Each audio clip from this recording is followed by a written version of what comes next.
just thought I'd start playing something like this.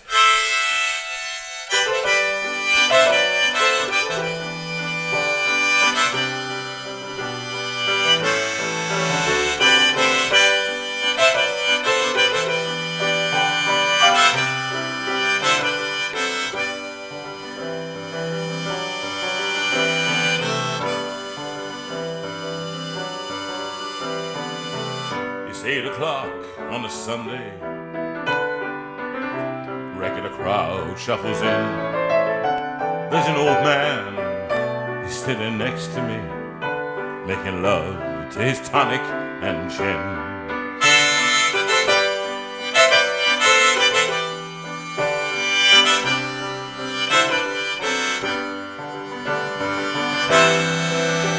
He says, son, can you play me a memory?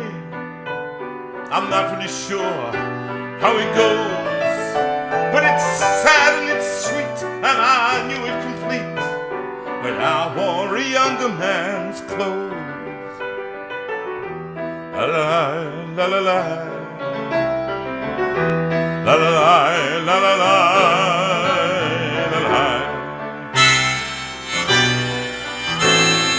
Sing us a song, you're the piano man. Sing us a song tonight. Well, we're all in the mood for a melody. I hope you are, and you got us feeling all right.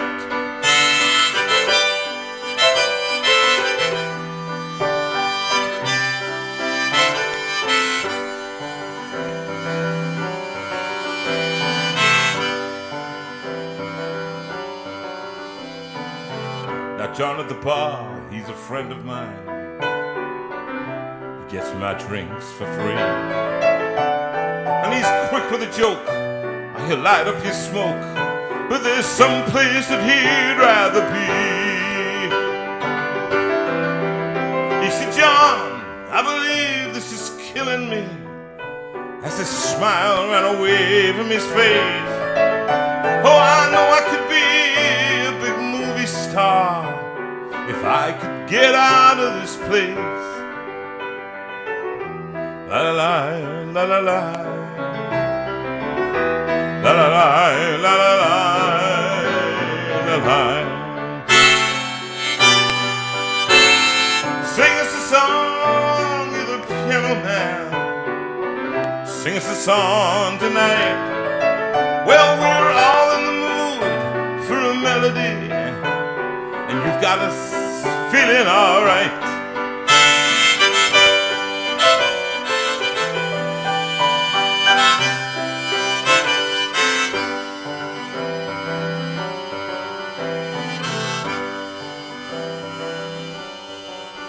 Now Paul, he's a real estate novelist, never had time for a wife, and he's talking with Davy, who's still in the Navy, and probably will be for life. Oh, and the waitress is practicing politics as the businessmen slowly get stoned. Well, they're sharing a drink they call loneliness, but it's better than drinking alone. La la la la la la la la la la la la la. Sing us a song, you're the piano man. Sing us a song tonight. Well, we're all in the mood for a melody, and you've got us feeling all right.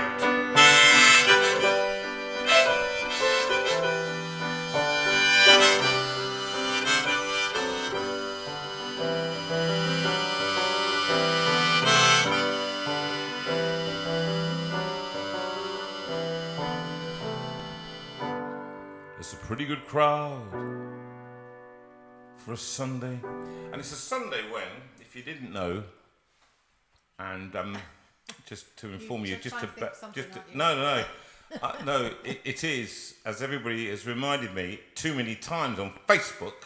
Sunday for what? It is Search the Midwife, program number 2 or 3, who knows? And more importantly, who is H in the line of fire?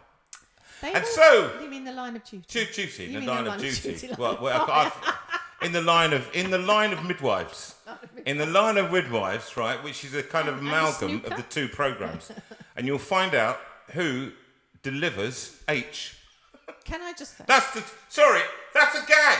It's midwives. They deliver H. Okay, all right. You see, you say I haven't got anything to say. I have got something to say. Okay. And it's the fact that actually, if you're out there and if you're watching this now, after the live broadcast, because what you thought is to tune in to BBC all night.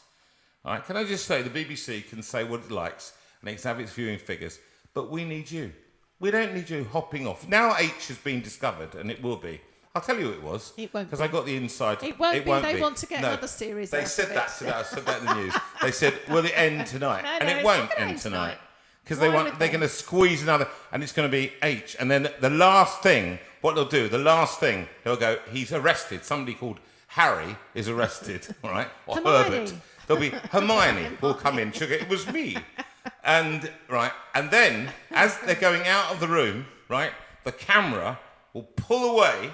You have a little cutaway to a smiling face, and it will be someone like Inspector Hastings smiling to himself because he's got away with it.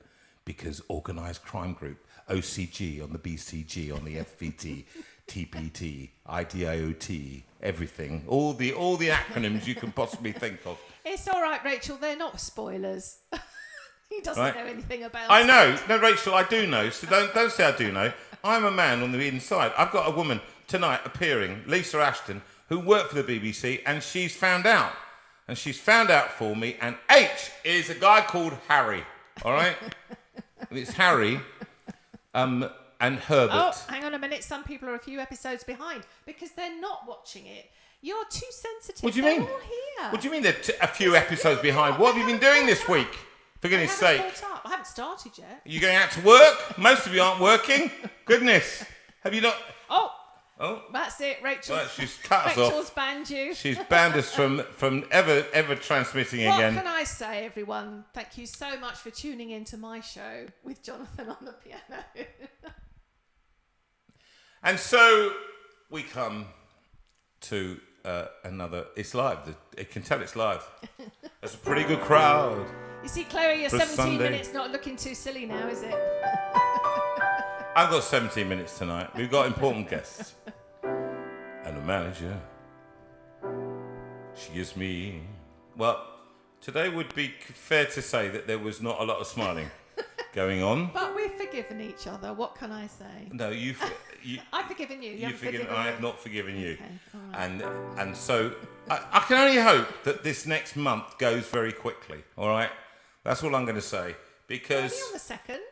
I know that's what I'm saying. We need to get to the 17th. We need to get to the 21st. I am so exhausted with this rubbish that I can honestly. It's going to drive me crazy now. Well, you know, what was the latest we heard? What drove me crazy come on. today? No, move on. Let's do it for another month on top of it. Move on, please. So let's not, okay, people? Go and visit your old people, have them out, and start to have the freedom that you deserve.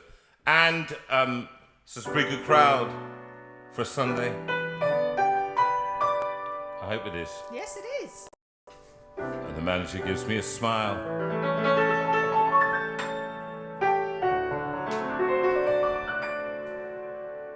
Though she knows that it's me. We. Me.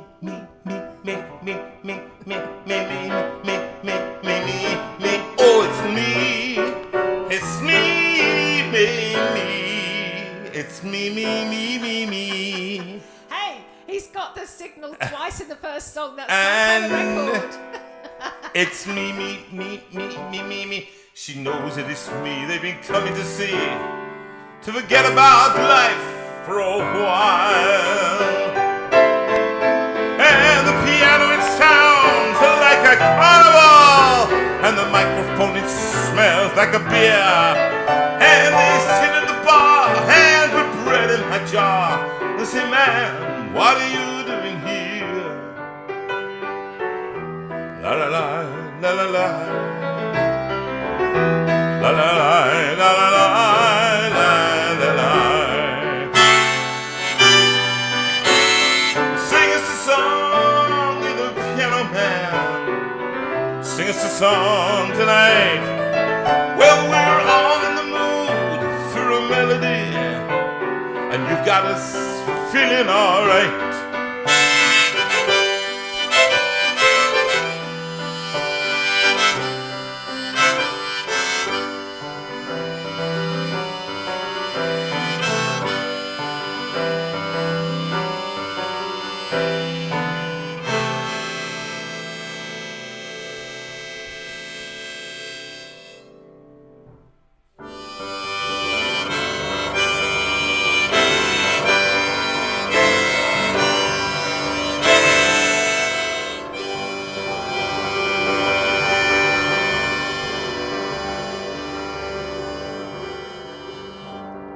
As the piano dies away,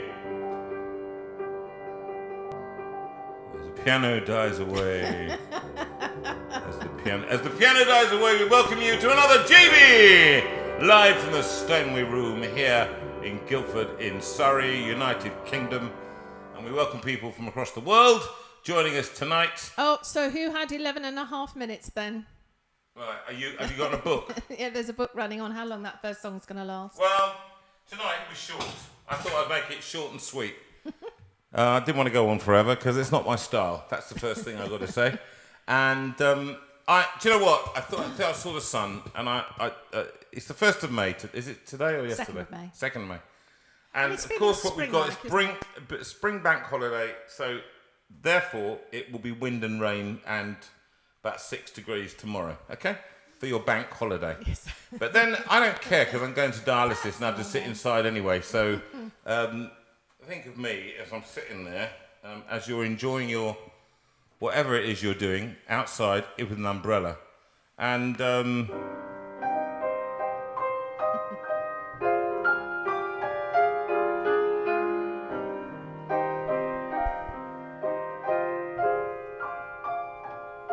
now this aria is usually sung by a female, and in the opera Porgy and Bess, I only did it once at the proms, didn't I? And the BBC proms, and I did the part of Jake. But the girl sings "Summertime." Bess, I think it is. Somebody might correct me on that one. But it's a standard, and I love to sing it. It's a song of hope. Summertime,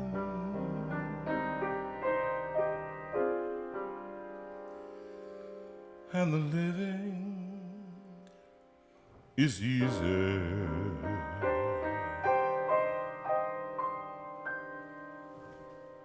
Fish are jumping,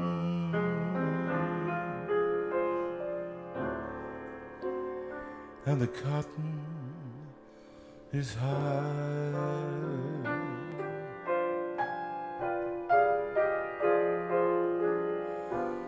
Oh, your daddy's rich,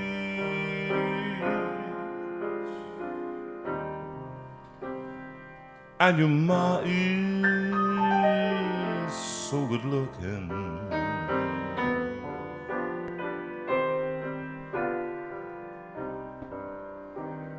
So hush, little baby, don't you cry.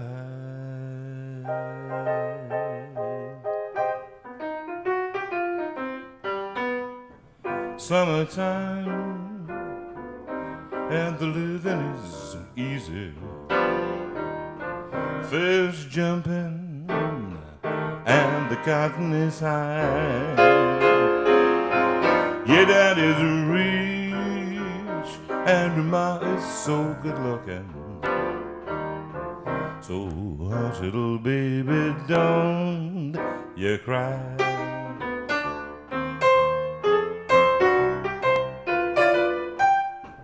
One of these mornings, you're gonna rise up singing.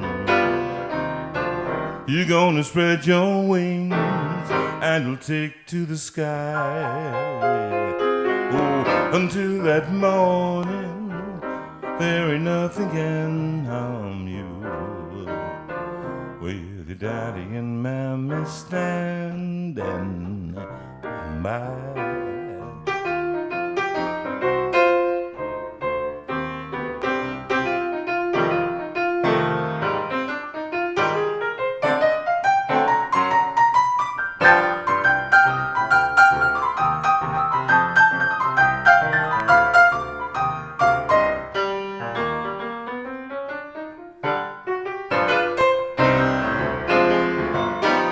Summertime and the living is easy.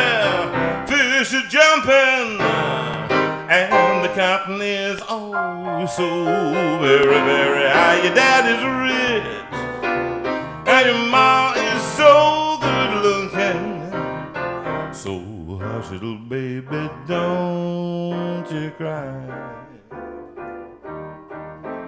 So hush, little baby, don't you cry.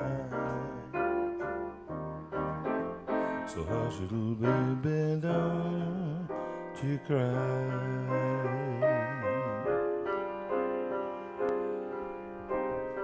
So hush, little baby.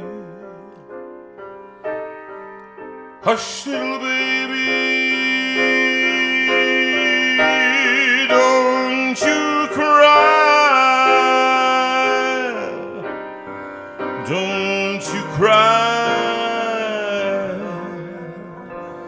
'cause it's summertime.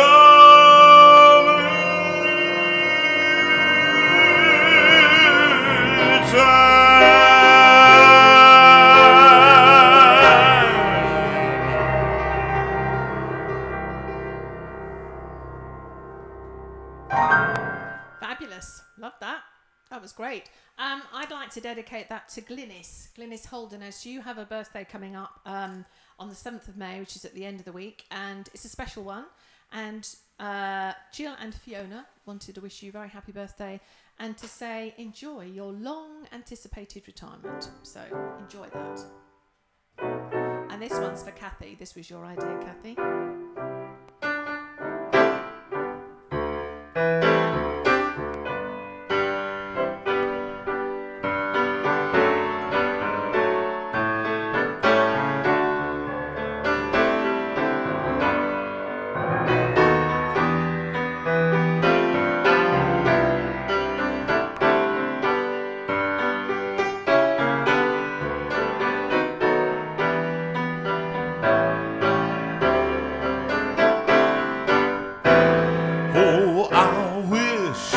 I knew how it would feel to be free. Oh, I wish I could break all the chains holding me. I wish I could say all the things that I should say. Say them loud, say them clear, for the whole world to hear. I wish I could share all the love that's in my heart. Oh, to move all the bars now that keep us apart. I wish you could know what it means to be me. Then you'd see and agree that every man should be free.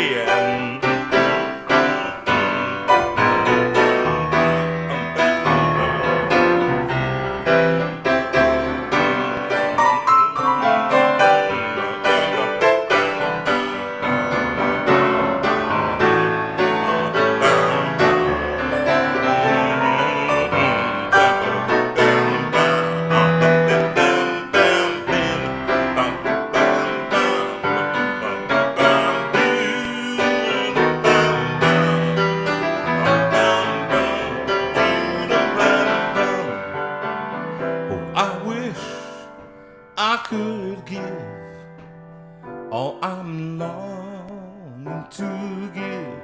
Oh, I wish I could live like I'm longing to live.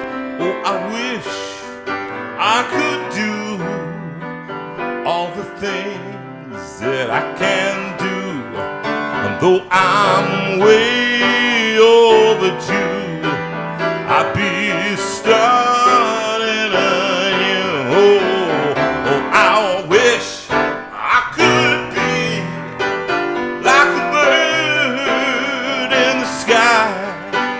How sweet it would be if I found I could fly. Oh, I'd soar to the sun, and I'd look down from the sea. Then I'd sing, 'cause I know, yes, I'd sing, 'cause I know. Well, I'd sing, 'cause I know what it feels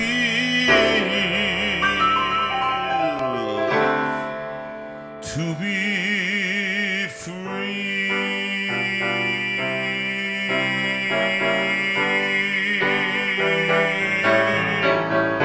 To be free. Oh, to be free. And that song, let me just talk a little bit about it. That song is also for Al. Al In Duncan. Staines in Duncan, who asked for it the very first time I did it. And it was a song I didn't think I'd ever do. And it's a song that would upset quite a lot of people, I guess, and does upset quite a lot of people, because it asks for people who look like me to be considered. Often the cry of freedom in the 60s that came from people like Nina Simone, who, when she recorded this in 1968, I think it was, at the Montreux Festival, she had been banned from appearing at certain places. She was a fabulous pianist, wasn't she? She was an outstanding pianist, but the truth was that she had been stopped from playing the piano classically because they said she's black and there would never be a platform for her. And the only thing she could do was turn to jazz. That's what they suggested. Because clubs in those days wouldn't allow black people in. They would entertain white people, but they couldn't be in the same, couldn't go through the same entrances, weren't given the same rights and freedoms. And so I had a conversation recently with somebody who talked about the George Floyd situation, or hinted at the fact that all lives matter and that actually black lives don't matter more than white lives. And of course, in reality and in factual truth, that is absolutely the case. Not all, but some of them, the Black Lives Matter, there's been lots of disgrace over the person who ran it, running up, buying homes and disgrace. But at the heart of what people of colour like me have tried to say, and it's quite interesting, my great-grandmother was black, and on my mother's side, and actually we want to say that we want to be acknowledged as equal. Now that may seem very funny. People say, "Oh, well, I don't see colour." Well, I think you did. It's time you did. Actually, I am brown, and that has been sometimes a real burden to me in my life. Some of the things I can't tell you, the stories I can't even tell on air, that are so horrific, and that actually the darker I've become. It's quite interesting being out in the sun recently. I've got darker when we went to the Isle of Wight. I've got some sun, and I always found the darker you get, the more trouble you get, the more problems you have. Things have got a whole lot better than they were in the 70s. But when I sing that song, I always think of Nina Simone sitting there, and she was singing it. She didn't write the song, but she sung it out of her heart and said, "I wish you could know what it means to be me. Then you'd see and agree that all men, all women should be free, and free to be equal. I often think people say to me, what's it like being brown, and how do you see the light? Do you know what? I just want to live my life in the same way that everybody else does. Sister Ruth, I think, she's running, doing something in a discussion, discussing in a church. What were some of the things that she was saying? That I think they were discussing this book that's come out. The sort of what's it called? We want to talk about race. Let's talk about race. Let's talk about race. Yeah. And actually, that most times those of us who are white don't know what it feels like to be someone who is not white, because we never experience it. And actually, I would say that I wouldn't have known unless I was married to you, that certain things that people say, and I mean, some of them have been funny in that they have questioned who the father is of my children, because my children are not brown. But it's painful as well. And so, yeah, I would say that I wouldn't have known what it was like if I hadn't been married to you and been sort of caught up in the crossfire, if you like. So it's easy to assume that we don't have white privilege until you realise it. A particular story that struck me was that my son was horrified when a friend of his who is black said that he had been stopped by the police when he'd been out jogging. And this is in Surrey, in Godalming. And he said to my son, I was stopped again by the police the other day. And he said, well, why? So he said, I was out jogging. And Nick suddenly realised that this guy gets stopped because he's black and all he's doing is out jogging. And I said to Nick, how often have you been stopped whilst you've been out jogging? And he said, never. Now, of course, that's anecdotal, and is it difficult to prove? Actually, sometimes that's the only way to understand it. Oh, yeah. Don't you think? Well, certainly. I mean, there's times when I've been stopped in cars and provoked to try and to be violent. On one occasion, particularly, it was directly and absolutely a racist thing. And when in fact all they needed to do was check the fact that I hadn't got car tax, that would have done enough. And on the front, when I hadn't realised I hadn't got the tax, they could have got me for that. But they didn't. They tried to provoke me, and they said, "Are you trying to be violent, sir? Sir, calm down, calm down." And I was sitting, and it was trying to provoke me. And eventually, I just said, "This is 12 o'clock at night," after finishing at Covent Garden. And I said, "I've just come from Covent Garden." So I just said, and I got out of the car and I said, "If you're going to arrest me, you better do it now. Otherwise, I'm leaving now." And I got in the car, and they said, "You just be careful. You don't provoke us again. Provoke us." How could they? What were you doing? What was I doing? I was doing nothing. And now, here's the final thing I'm going to say on it. That when we talk about these things, a lot of the demonstrations, what the news covers is anarchists that take over the thing, and left-wing groups that take over BLM marches and all that kind of stuff. At the heart of a lot of people, not maybe the organisers, some of the organisers are corrupt, and I would agree with that, and I'm going to just, hold my hands up to that. But I will say this, when people say everybody matters, yes, everybody's life does matter. Absolutely, but when we say about do trees in the forest, do all trees matter? Yes, they do matter. But you know what? Sometimes the rainforest matters. When the rainforest is that's being threatened, then that's the thing you highlight at that time. All trees do matter. But at the moment, the rainforest matters because of temperature change and all of that. So what we do is we concentrate for a while on that, as long as we realise that, of course, the bigger point is that all lives, as far as Christian people are concerned, all lives do matter. But let us not, as people who are Christians, be blinded to the fact that everybody's colourblind. They're not, people. That's not the story. That's not my experience, and it would be nice if it were. I'll tell you what I'm going to do. I'm going to do. Why don't we do, Rachel? Why don't we do? Sorry. Are you going to do the My Funny Valentine? Okay. Can I do some dedications before you do it? So Jonathan's going to sing My Funny Valentine in a second. So what better to do than to actually dedicate it to a few people who have got anniversaries now, because we were away having a wonderful time last week. And what a good job Rachel did. Yes, thank you, Rachel. Wasn't she amazing? Goodness. And thank you for allowing us and enabling us to go away for a few days. That was wonderful. It was good for the soul, actually. But it meant that we didn't do any dedications last week. So I'm just going to catch up. So John Greenwood and his very long-suffering wife. Mrs. Greenwood. They had their anniversary last weekend, and they've been married for 7 years. They met on a cycling holiday with Oak Hall, amazingly. And Ali and Lyndon, your anniversary was last weekend. And really? actually, Ali said that, Lyndon, your birthday was last weekend. And Lyndon's just written to me saying Ali's birthday's next weekend. Next weekend. Happy anniversary, happy birthday, and happy birthday to Ali and Lyndon. And this one definitely for you, because it's a bit of pure jazz. It is. And last but not least, I've just found out that David and Karen, you have your anniversary this coming Friday. So happy anniversary, David and Karen Mecklenburg. Excellent. I'm done. Well, an excellent choice. And this song from the second album, Moments, from the Lockdown album. And thank you, by the way, for all of you who made these albums possible. I listened to them. We listened to them in the car. We did. And we thought, do you know what, Mark, I'm going to get him in very soon, because we're starting to talk about Christmas very soon and the Christmas album. And I'm going to get him in to come and play some songs for us and have a real session here. Real musical evening. Real musical evening of fun, and he can play some stuff for you of his own. But in between times, here's Mark and the band and me.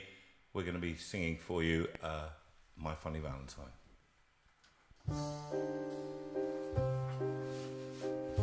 Beautiful segue, Rachel. Beautiful.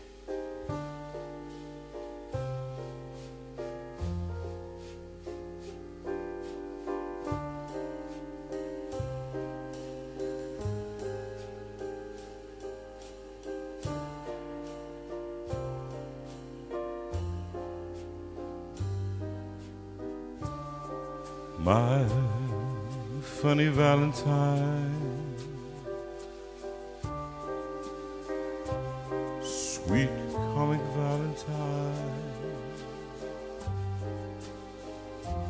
you make me smile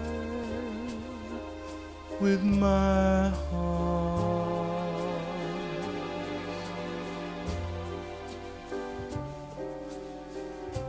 Your look laughable,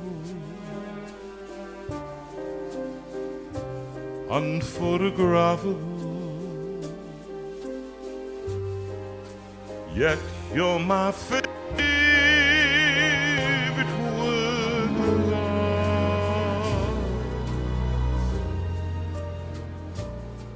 Is your figure less than Greek? Is your mouth a little weak when you open it to speak? Are you smart?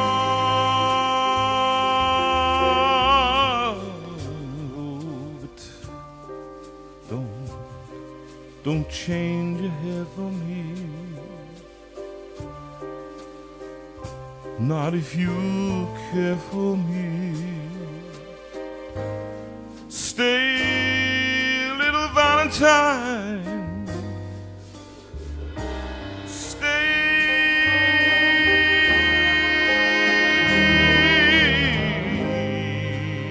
Today's Valentine's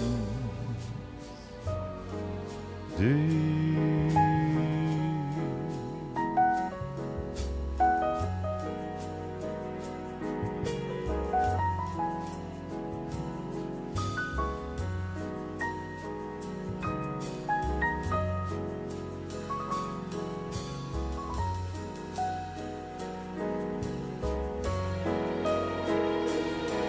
Is your figure less than Greek? Is your mouth a little weak when you open it to speak? Are you smart?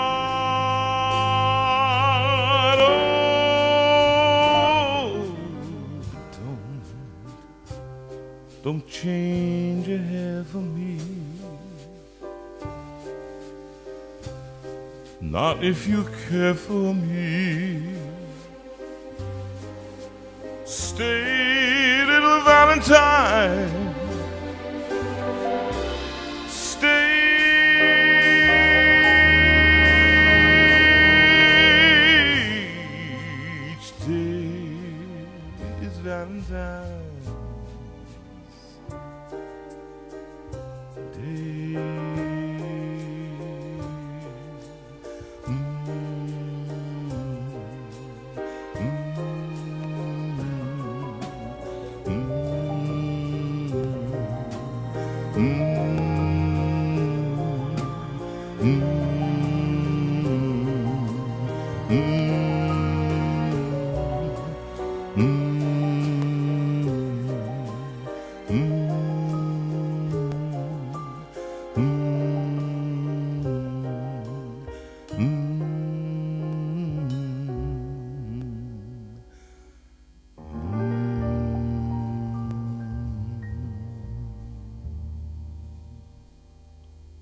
With Downey Beckett on drums, with Arnie Sauvagy on bass, and Mark Edwards on piano, with yours truly doing the and as vocal Lyndon has just contribute. said, a fantastic arrangement and just very singable. And I know you get fed up with me because I sort of start singing along to the sing bits the in between. da, da, da, da, da, da. You say, what do you think it's like? I just have my picture in my head is of a smoky French nightclub with people sort of dancing in the gloom. So the cigarette smoke. Cigarette smoke. Everyone, they're just going. Shuffling around. You in a know, French it is nightclub. Why I think that I don't know. because it is I have never almost been you in a are my French funny nightclub. Valentine. You are I've seen too many most films. incredible. It is most wonderful to see you here. But that was also for. Do you mind? I'm doing my French impression. I know. Stop! Don't do it in the middle of the gag. Goodness gracious! It is wonderful to have you here, along with a glass of wine and Sue playing the piano for us in the background. Ouais. Right, you can go now. No, I've lost the moment now. You've lost the moment. lost have the you? moment. What was the moment? I think I was going to say happy anniversary to Rose and her husband. They've been married for 47 years. Gordon Bennett On Rose. Tuesday. I'm not How sure. could- I'm not no, I'm sure not looking we'll- forward to that. I'm not sure we'll make 47. I think I might just kill you before the end of that. Well, make sure you get my kidney first. Yes, that is the plan. The plan is to take the kidney and then run. I will go to France and I will entertain. It will be my funny Valentine. Can you switch on the piano again, I please? have done. I Okay. have done it. Alors. So, we sing for you now something which is it is a bit related, and that I will sing for you now, which is the song. And it is one that I am thinking to myself, it is a beautiful song. Le chante bon. Okay, and I am this week I am judging some from the university. I'm doing their final exam, so I am doing this for them, and I am thinking to myself, it is becoming quite German, isn't it, in my accent? I think it is. It So, won't be a short moment before we become Russian. so, glasnost, perestroika, absolute. So, it make you feel my love, you get the glow. You see that? So I am, when the rain is blowing in your face, it is. Okay, I should do it in the whole, like Scottish. When the rain is blowing in your face, and the whole world is on your kiss, I could offer you a warm embrace. But you're dirtin', if I would do it in Northern Irish. When the rain is blowing in your face. No, I don't know about this. Yeah, I have no idea. So I'm going to sing this song. Now, I also wanted to dedicate that last one to a bit of jazz to Sylvia Newman. Yes, she Sylvia has just wrote, come on just before you. Oh. Yeah. So Sylvia, Oh, well really? done. You timed that to. You to timed it perfect. perfection. Perfection. That's my funny Valentine. And how are you doing, Sylvia? Nice to see you. But also, I'm going to just sing this. It's a bit of a sad song. There'll be some sad news this week of the passing of a friend of ours who you supported during his life here, but he had a tricky end and he had cancer and he died this week. In fact, he died yesterday. Graham Wales, his name is, and his wife is Sadie. And they have a 15-year-old, and Graham has just died. He was 77, and I was able to sit with him. The good thing was I was able to sit with him, and I read Psalm 23, The Lord's my shepherd, I not want. He makes me lie in pastures green.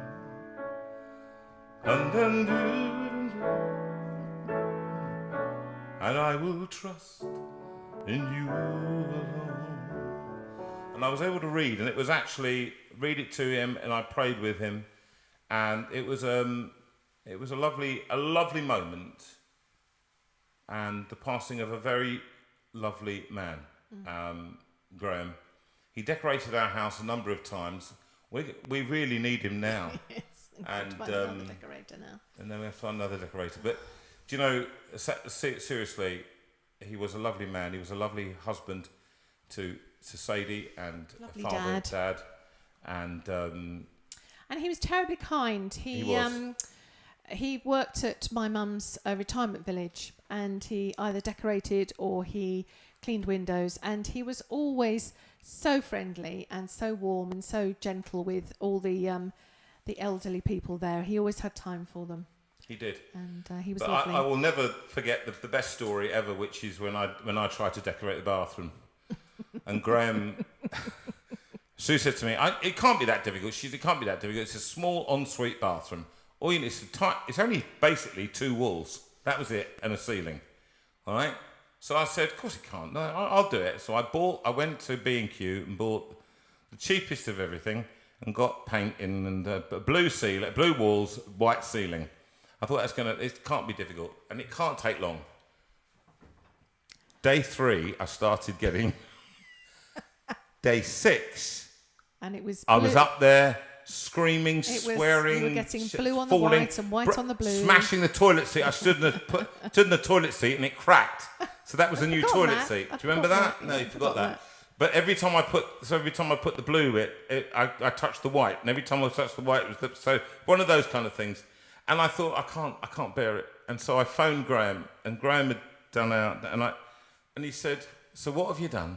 So I said, "You've got to come and have a look at it." I said, "I'm sorry, but..."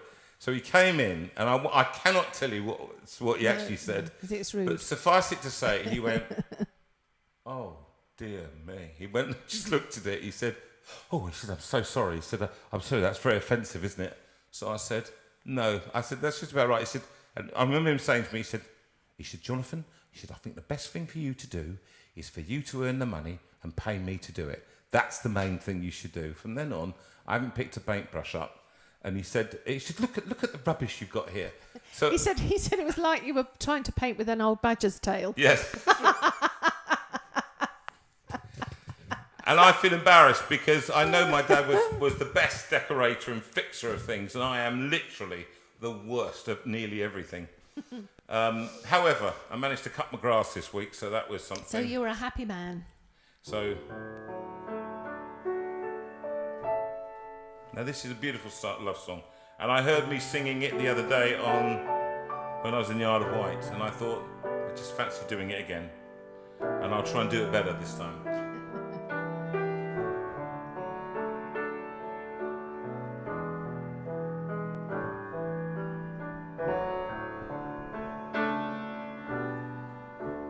When the rain is blowing in your face and the whole world is on your case,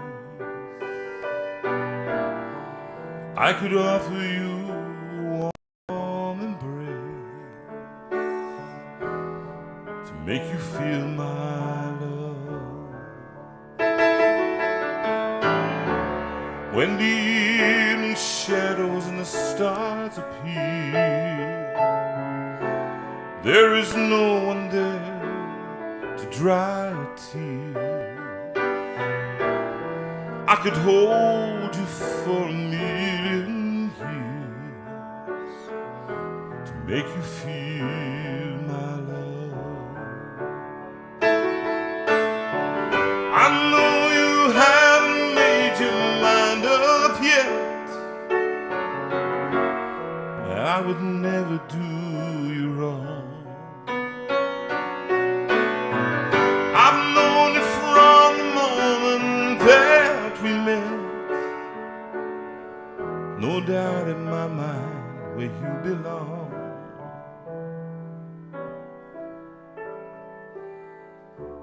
Oh, I'd go hungry, I'd go black and blue, I'd go crawling down the avenue. No, there's nothing that I wouldn't do to make you feel my love. The storms are raging on the rolling sea. Oh, there is nothing wild and free.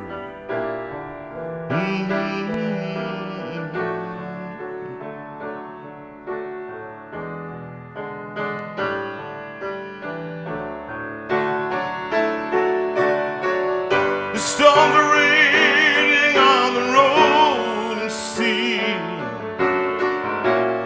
on the highway of regret. The winds of change are throwing wild and free. You ain't seen nothing like me yet.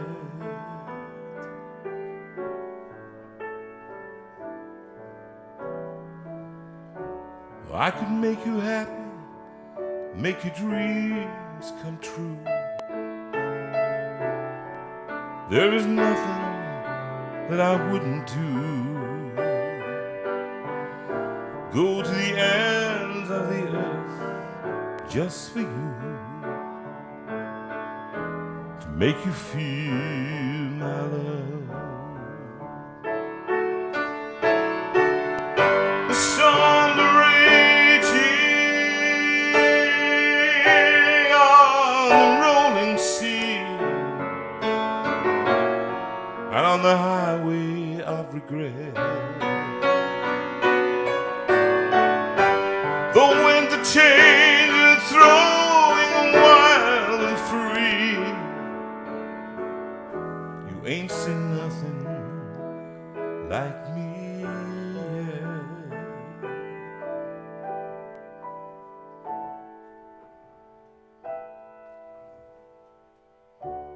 I could make you happy, make your dreams come true. There is nothing that I wouldn't do. Go to the ends of the earth for you, to make you feel my love.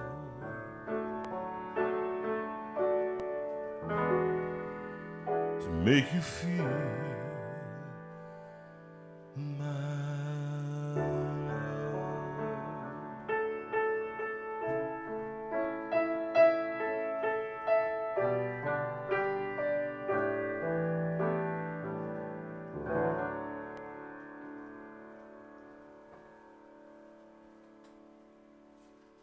Lovely. Wow, that was wonderful. What are you going to do next? I have no idea. Well, I'm going to do a song for Peter because he was a soldier. Ah, okay. And Peter Day, this one is for you. now, I haven't done this one for a long time. We did it some time ago, didn't I? So, you can join in if you like it. Now, I know, for example, that Sylvia Newman hates GNS, as do other people. Just put the kettle on. Just or put the something. kettle on. Just Go and watch. hold your breath. Go and watch whatever. a little bit of Midwife. Go and, No, it's don't. at this. Don't go and do anything It's like in that. fact, 'cause you might it's not come 10 to 9. It's just Stop, about time stop. for a delivery, Stop. isn't it? No, they always do one at the beginning. Oh, did that? Oh, right. They did one at the beginning, yeah. I mean, okay, I've got to play the.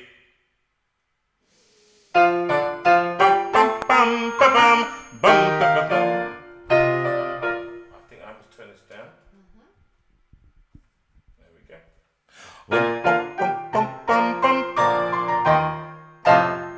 Something's kicking back. Something's ringing. Don't know what it is. When all night long a chap remains on sentry go to chase monotony, he exercises of his brains, that is, assuming that he's got any.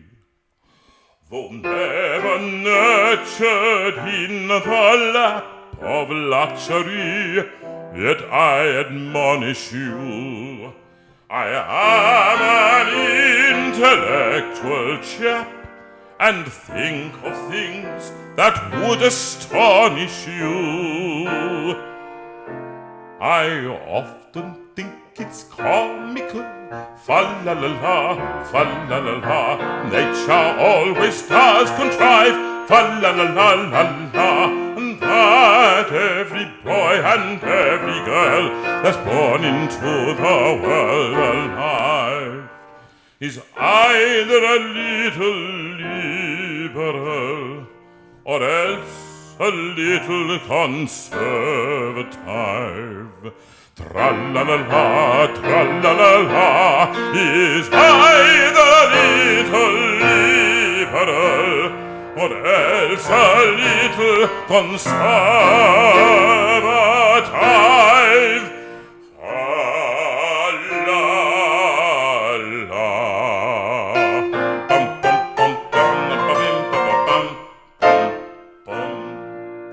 When in the House MPs divide, if they've a brain and cerebellum too, they've got to leave that brain outside and vote just as their leaders tell them to. But then the prospect of a lot of dull MPs in close proximity, all thinking for themselves, is what no one can face with equanimity. So let's rejoice with fa-la-la, fa-la-la-la, fa-la-la-la, how nature always does contrive, fa-la-la-la-la-la, that every boy and every girl that's born into the world alive is either a little liberal or else a little conservative. Fa-la-la-la, fa-la-la-la, is either a little liberal or else a little conservative.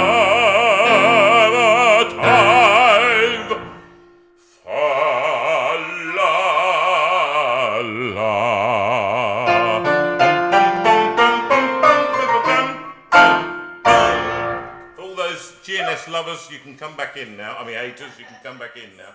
Now, we had a little bit of a feedback problem there. Sorry, chaps. It was, I think we turned it on. You could have muted it from the... Nope. It wouldn't be muted? Nope. Okay.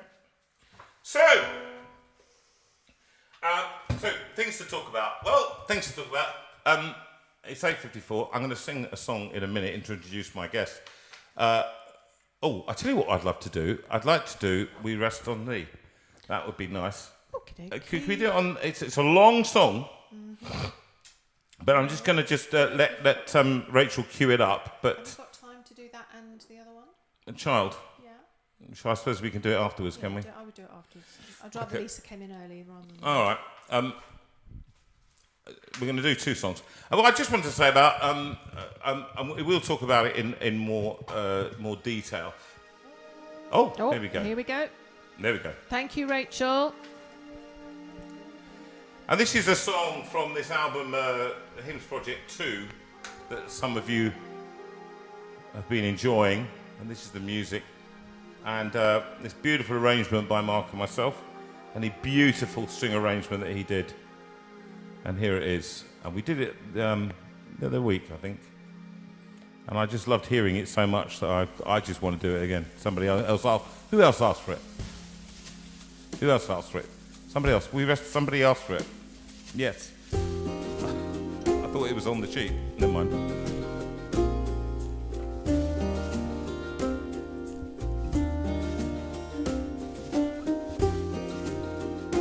Here we go.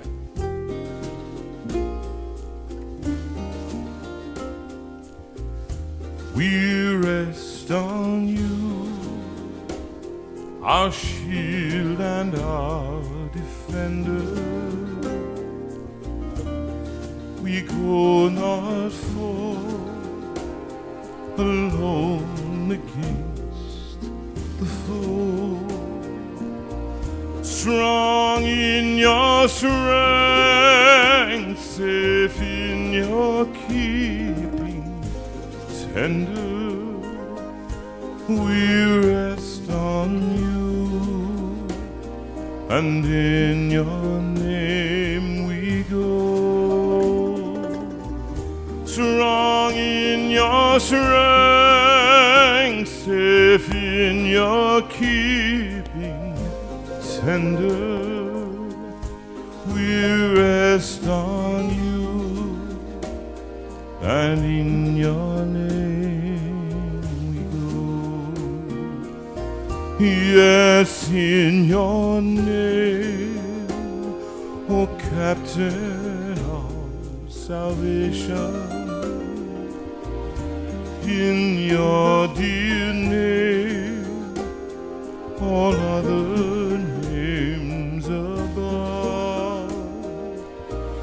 Jesus, our righteousness, our sure foundation, our Prince of glory, and our King of love. Jesus, our righteousness, our sure foundation,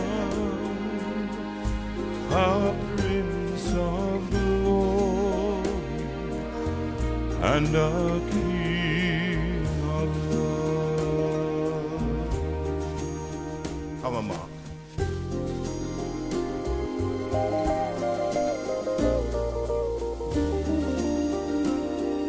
You gotta love that.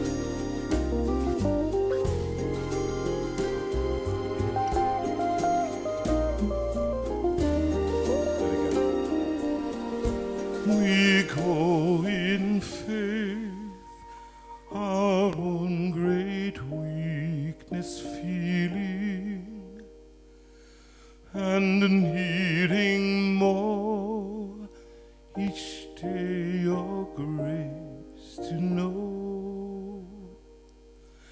Yet from our hearts a song of triumph healing, we rest on you, and in your name we go. Yet from our hearts a song of triumph healing, we rest on you, and in your name we go.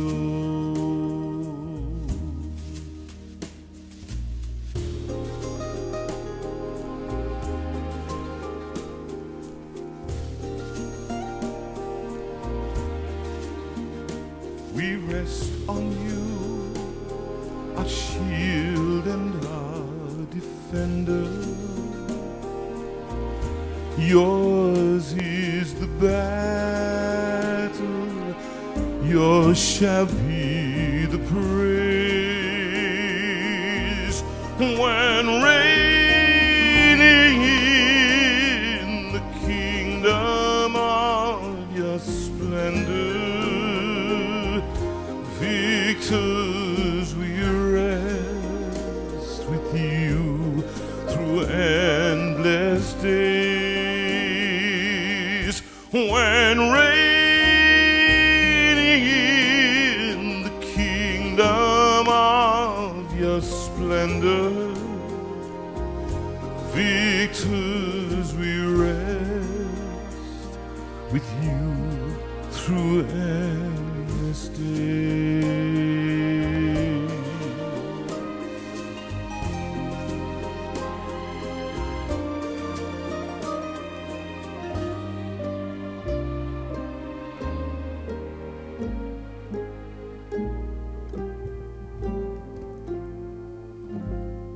We rest on you.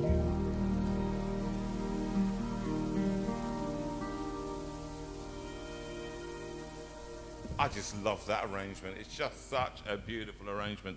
And actually, as luck would have it, I can see that our guest has appeared in the Zoom room, and we're just going to do a couple of verses of a song to introduce this.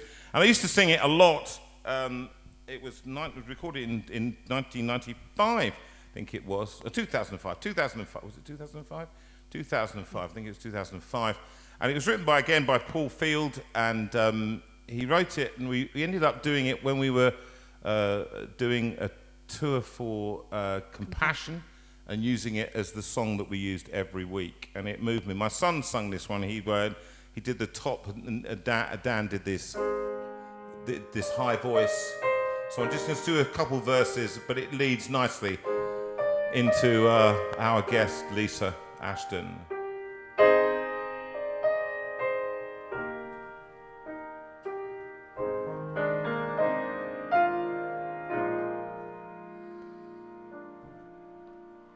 There's a child with tears in her eyes, staring down the war-torn street.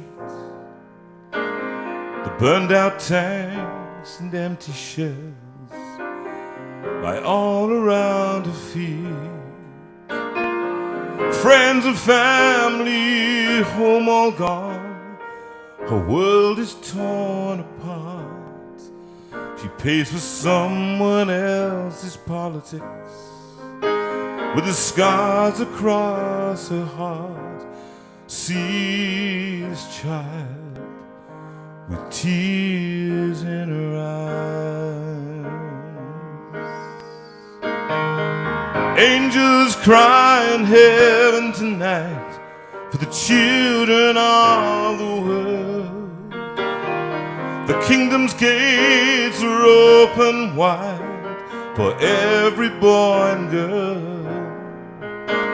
They're searching for a savior, but who will show the way, so the children of tomorrow can find the love they need?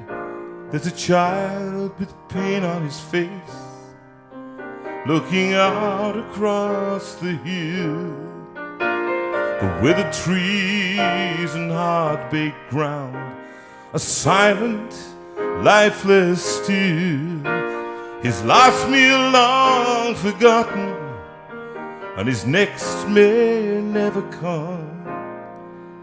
Someone stole away his future before his life's begun. See this child with pain on his face. Angels cry in heaven tonight for the children of the world. The kingdom's gates are open wide for every boy and girl. They're searching for a savior, but who will show the way, so the children of tomorrow, how they need a star to follow, so the children of tomorrow can find the love they need today.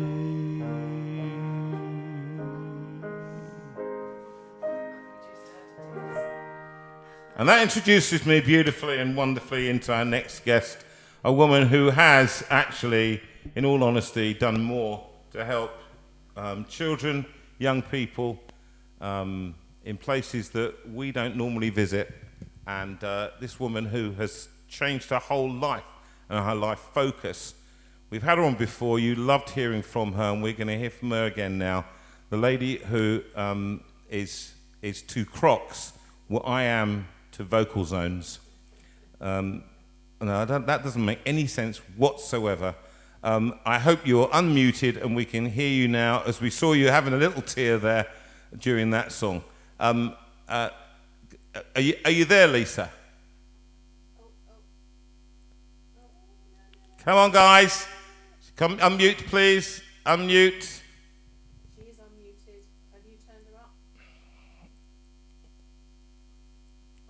Are you there? Oh, there you are.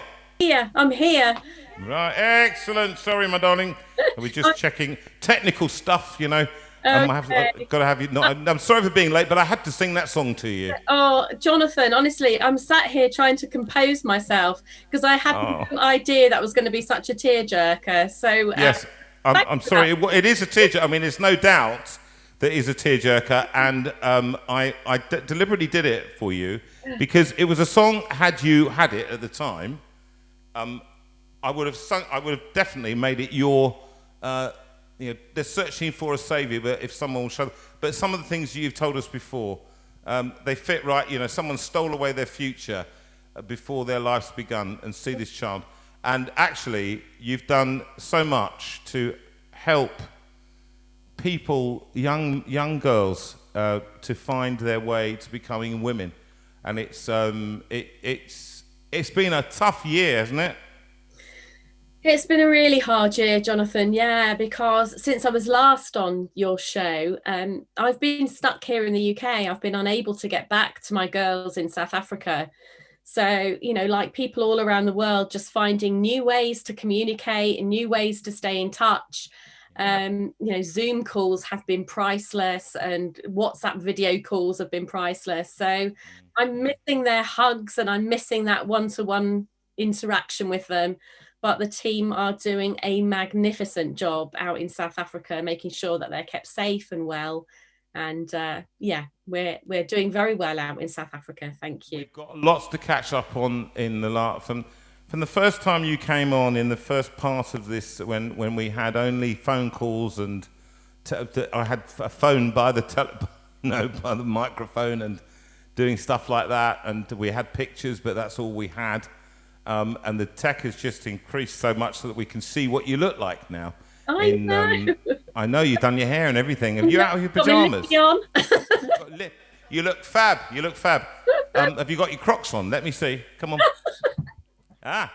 She's got them. Yay! Okay. I've graduated onto Skechers. Yeah. Can you just explain to the people? Could you explain to people what this whole thing with Crocs is about between you and me? Go on. Well, I remember, Jonathan, working with you, producing a programme, and we did some wonderful recordings at Abbey Road Studios. Yeah. And I remember you looking incredibly smart all the way down to your feet, and you had these Crocs on. It was the first time I'd really seen Crocs before. Yeah. And I ribbed you mercilessly about the state of your footwear and asked you, you know, if we ever work again, you cannot wear those shoes. Well, of course, after that, I discovered Crocs. I mean, they are the most comfortable shoes I've ever had in my life. So I now have to eat my words, Jonathan, and thank you for introducing me to my Croc footwear, much to my husband's disgust. They are disgusting. And somebody said that. You know, I was, because I'm having dialysis every Monday, Wednesday, Friday, and I go in and they all wear Crocs. That's what they wear because they're easy to keep clean. You can, you know, they're full of, basically you can scrub them clean fairly quickly. And, you know, and they all say the same thing. I can't bear these horrible shoes. They're disgusting. And you go, yeah, but they do the job. They do it. And I said, how do you feel? Yeah, they said, yeah, well, being on your feet for, 7-8 hours a day, it's the only footwear to wear. Exactly.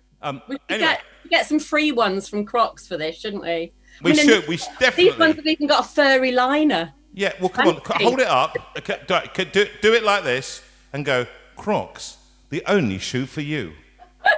Okay, say it for me. Here we go, and okay. Crocs, the only footwear for you. We've got that. We've taken that now. And Lisa Ashton, who is now sponsored by Crocs. Now, you get sponsorship. The great thing about what you've done is you've managed to capture quite a lot of sponsorship from people like Virgin. And but that, of course, hasn't really helped you this year, has it?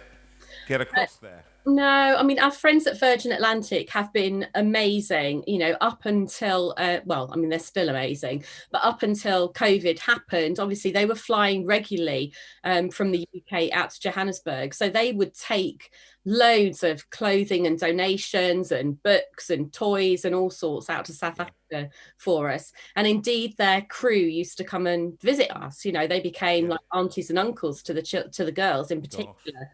But flights at the moment aren't going to South Africa. So we've had a real dilemma in getting stuff out to South Africa. I mean, they have just started flying cargo again from the UK to Johannesburg. Okay. So slowly but surely, those donations are starting to filter back out to South Africa again now. But obviously, a lot of our friends lost their jobs during COVID. You know, there were a lot of redundancies at Virgin. So it's been a really, really hard year in so many ways. Yeah. Okay, look, for those who haven't, who weren't familiar with your story and what you're doing out there, could you just in a paragraph kind of tell us, you were a senior producer at the BBC, that's how we got to know each other, and then you changed your life. Tell us from there what happened. Yeah, well, in a nutshell, 2004, so it was 10 years post-apartheid. I went out to South Africa to actually make a Songs of Praise programme. And it was a programme that was marking 10 years of a new South Africa, so 10 years post-apartheid. And the programme was celebrating people who had made a significant difference in their communities. And Winnie Mabaso was one of the interviewees on that programme, an extraordinary woman who was single-handedly caring for children who had predominantly lost their families to HIV-related illnesses. And she asked for my help. And so I returned to the UK. I started doing some fundraising for her. She needed an orphanage. She needed a place of safety where the children who were then in her care could live with her. And to cut a very long story short, over about a year of fundraising and getting money together to enable Winnie to open her first orphanage, she died very, very suddenly and very unexpectedly. And I went out to South Africa for her funeral. And for me, there was a very poignant moment when the children who were then living there stood hand in hand around her coffin. And that was the turning point for me. And I remember making my promise to Winnie that whatever happened, I was going to pull out all the stops to ensure that her dream didn't die with her. So spool forward 17 years and so many mistakes, Jonathan, as you know, so many mistakes along the way. I mean, I knew nothing about running a charity. I knew very little about HIV. I knew nothing about African cultures and customs. I just knew that I had to keep this amazing woman's legacy of love alive. And we're going from strength to strength, as I say, loads of mistakes along the way. But yeah, I think now, I mean, thank you for catching up, because some people were new and haven't seen you before. And I know, when people contribute money, which they do to your cause quite considerably, and if you remember, this community actually pulled stops out, and I was amazed. That was the first major time that I remember people giving to a charity when we started these evenings, which we've done 53 2-hour shows now, and we've given substantial. The community here, JV community, has been extraordinarily generous in what they've given to people of various charities, small, usually bijou charities, and charities like yours who are not big, huge national charities and not getting wads of cash.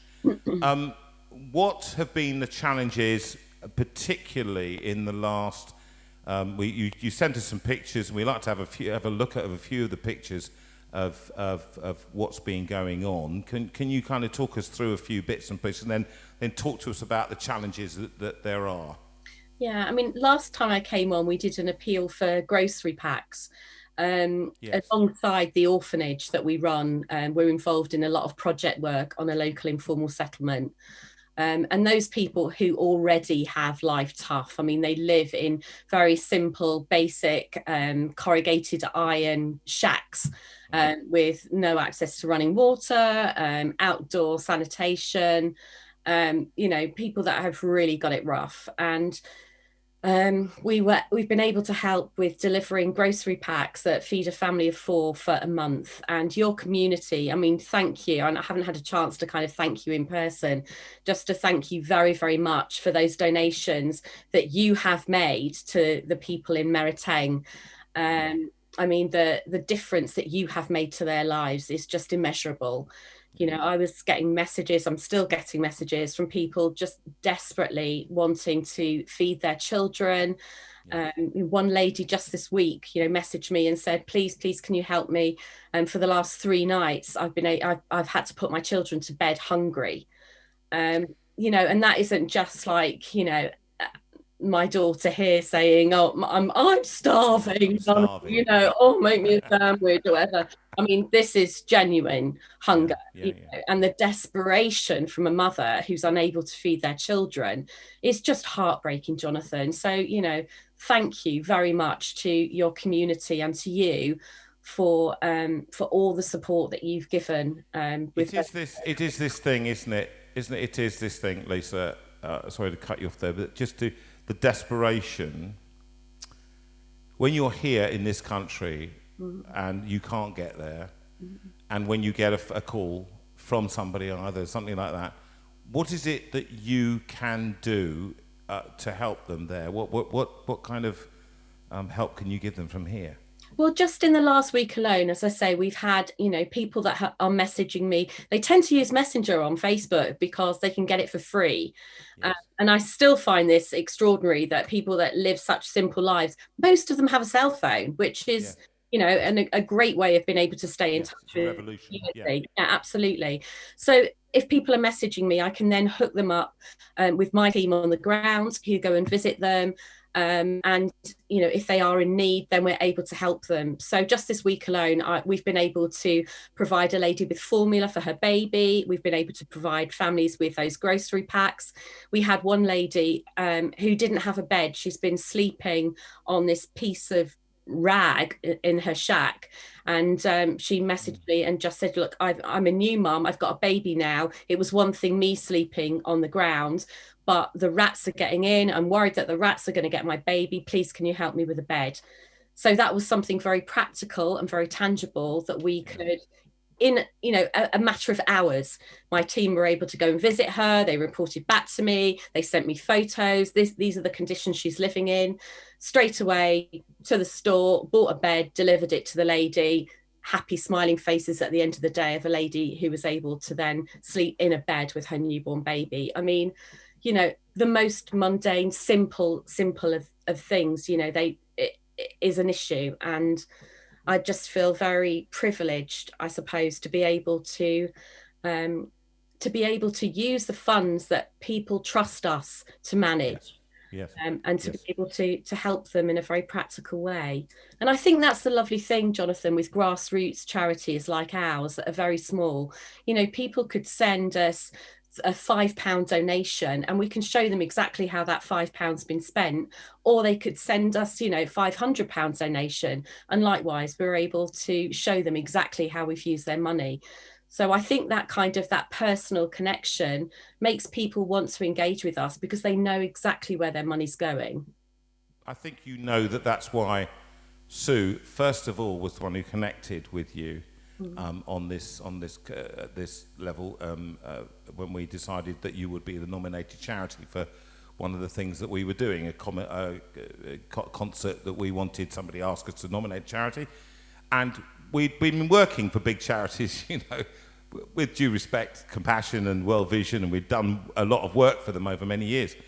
And that's one aspect of charity work. But as in creating our own charity for people in this country, where putting arms around people and who are suffering quite a lot of deprivation, we know that a small amount goes a long way with a small charity.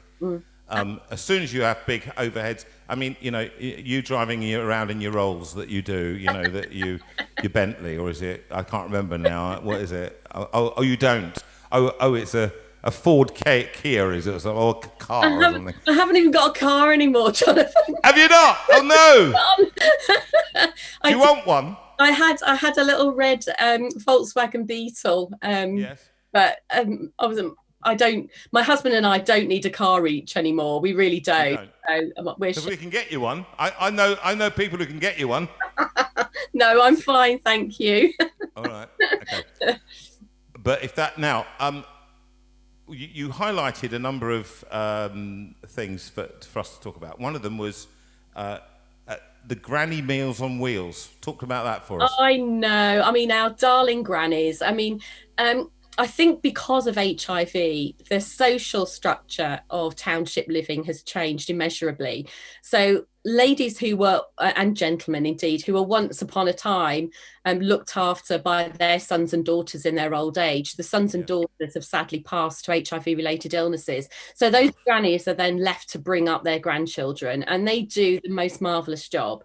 And obviously take a lot of pressure away from orphanages like ours, because they're looking after the children. So we like to give them as much support as we possibly can. So on Wednesdays, it used to be that the grannies came to us, and we had Granny Club, and we've been able to take them to the ocean for the very first time. We took them on holiday, which was amazing. And then every Wednesday they come to us. We might do an afternoon tea, or we might have a guest speaker or whatever, but we haven't been able to do that because we haven't been able to get together because of COVID. But we knew it was really important to show the grannies that we hadn't forgotten about them. So every Wednesday, the team go out into the community and they deliver like a Meals on Wheels meal to the grannies. And then once a month, they also get one of those grocery packs as well.